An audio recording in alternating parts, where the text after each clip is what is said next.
بیٹیوں کسی جگہ بھی حضرت فاطمہ الزہرا نبی پاک سے کوئی مطالبہ کرتی نظر نہیں آتی.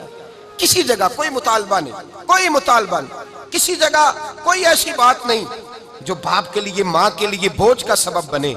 دیکھا کہ میرے والدین کس بات پہ راضی. ایک دفعہ حضرت فاطمہ کا ایک مطالبہ آیا بھی کس طرح, بخاری میں, مسلم میں, تمام کتب حدیث میں حدیث ہے. حضرت فاطمہ حاضر ہوئی اور خود نہیں آئیں. مولا کائنات شیر خدا علی المرتضیٰ رضی اللہ تعالی عنہ نے کہا کہ فاطمہ آؤ بیٹی, اپنی ذمہ داری کا بھی احساس کرے, اپنی ذمہ داری کا بھی احساس کرے. وہ سمجھے کہ بحیثیت بیٹی میرے فضائل ہیں تو میری کوئی ذمہ داری بھی. حضرت فاطمہ الزہرا تشریف لائیں حضرت علی کے کہنے پر.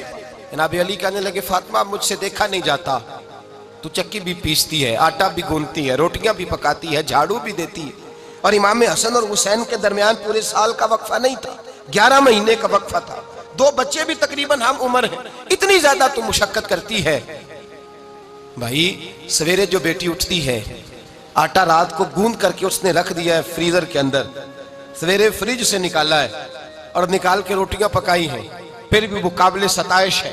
پھر بھی وہ یہ کہتی ہے کہ بڑا مشکل کام ہے یہ, سویرے اٹھنا, افطاری تیاری کرنا اور کھانا پکانا, آدھا گھنٹہ پونا گھنٹہ پہلے اٹھنا پڑتا ہے. ذرا حضرت فاطمہ الزہرا رضی اللہ تعالیٰ عنہ کا معیار زندگی بھی ملاحظہ فرمائیے. شہزادی کونین, سب سے بڑی شہزادی, وہ کتنے بجے اٹھتی ہوں گی جس بی بی نے آٹا بھی خود پیسنا ہے, گھر میں جھاڑو بھی دینا ہے, اور پھر عورتیں کہتی ہیں آٹا گوند کر کے فوراً روٹی نہیں پکائی جاتی, کچھ دیر رکھنا پڑتا ہے, پھر اس کو رکھنا ہے, پھر اس کو تیاری کرنا ہے, پھر حضرت مولا علی کو دینا ہے, پھر حسنین کریمین کو دینا ہے.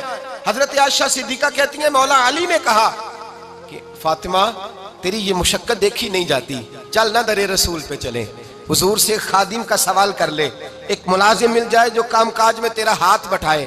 حضرت فاطمہ تشریف لائیں. بھائی میرا تو خیال یہ ہے کہ بیٹی اگر باپ سے آ کے مطالبہ کرے تو ہو سکتا ہے باپ شہر کے چوراہے میں کھڑا ہو جائے اور کہے کوئی مجھے خرید لے اور میں بیٹی کی خواہش پوری کر دوں. شاید ماں باپ بکنے کو تیار ہو جائے, شاید ماں باپ بکنے کو تیار ہو جائے. اتنا بڑا یہ کام ہوتا. حضرت فاطمہ الزہرا تشریف لائیں اور جناب عائشہ کہتی ہیں ہاتھ کھول کے چھالے دکھائے, ہاتھوں میں پڑے ہوئے چھالے. یا رسول اللہ صلی اللہ علیہ وسلم چکی پیس کے چھالے پڑ گئے, ایک غلام مل جائے. میرے نبی پاک نے کیا فرمایا؟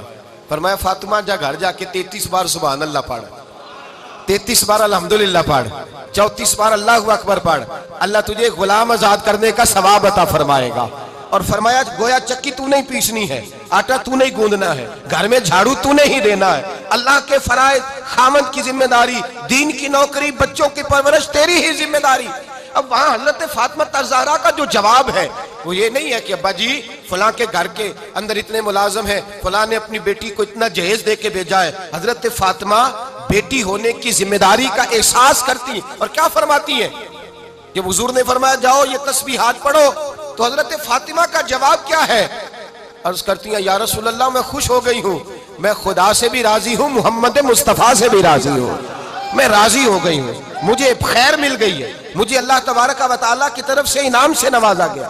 بیٹی ذمہ داری کا بھی احساس کرے, وہ افکار, نظریات, باپ کی عزت, اس کا پاس, اس کا لحاظ بھی کرے. یہ یاد رکھے بیٹی جب تک اپنے ماں باپ کے افکار کا, عزت کا, اقوال کا خیال رکھے گی اور ان کی پہنچ کے مطابق چلے گی, گویا اس نے ذمہ داری کا احساس. اور بیٹی خدمت کرنے کی کوشش کرے, بالخصوص اپنی والدہ کے حوالے سے, بالخصوص والد کے حوالے سے وہ احساسات پیدا کرے. اسے جتنا بھی موقع میسر آئے, جتنی بھی اسے اللہ تبارک و تعالیٰ توفیق دے, وہ اپنے ماں باپ کی خدمت کرے.